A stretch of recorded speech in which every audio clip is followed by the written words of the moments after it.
अहो, तो विराट कोहली होतो व्हिगन. काल एक बीजेपीच्या मोठ्या मंत्र्याचा व्हिडिओ व्हायरल झाला पश्चिम बंगालमध्ये मासे खाताना.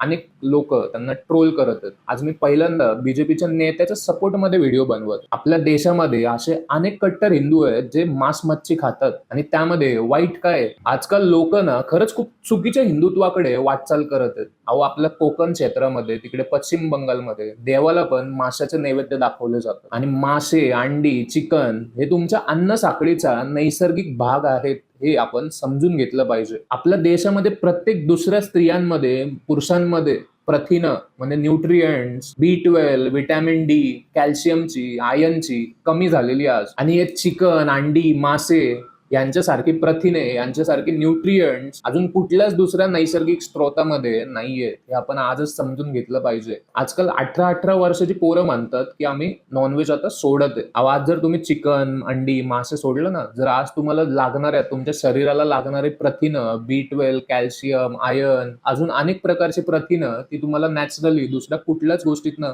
भेटणार नाहीयेत आणि तुम्ही स्वतः वीक व्हाल, येणाऱ्या पिढ्या अजून वीक होतील. अहो, तो विराट कोहली होतो व्हिगन, पण तुम्हाला माहिती आहे का तो किती वेगवेगळ्या प्रकारच्या सप्लिमेंट्स घेतो त्याच्या बॉडीला न्यूट्रिएंट्स मिळाव्या म्हणून. आपल्या सामान्यासाठी दूध, चिकन, अंडी, मासे हे स्वस्त उपलब्ध असलेले गोष्टी आहेत जे आपल्या शरीराला पोषक प्रथिनं, न्यूट्रिएंट्स देतात आणि आपल्याला अजून ताकदवान बनवू शकतात. आणि आजकाल वेगळाच ट्रेंड चालू आहे. हे चिकन, अंडी, मासे खाणारे लोक एकदम तळलेलं, एकदम तर्रीवालं, एकदम मसालेदार अन्न खात आहेत. अहो, तुम्ही जर अशा प्रकारचं जर नॉनव्हेज खाल्लं तर त्या नॉनव्हेजचा तुमच्या शरीराला काहीच उपयोग नाही होणार. तुम्ही जर अंडी, मासे, चिकन जर खात असाल तर ते शिजवून खावा. असले तर्रीवाले, मसालेदार, तळलेले खाऊ नका. त्याचा काहीच उपयोग होणार नाही. आपल्याला जर आपलं जीन स्ट्रॉंग करायचं असेल, पुढच्या पिढ्या स्ट्रॉंग बनवायच्या असेल, तर आज आपल्याला ही प्रथिनं आपल्या बॉडीसाठी मिळणं खरंच खूप गरजेचं आहे. चुकीच्या रूढी परंपरेमुळे तुम्हाला स्वतःला आणि हिंदू परिवारांच्या येणाऱ्या पिढ्यांना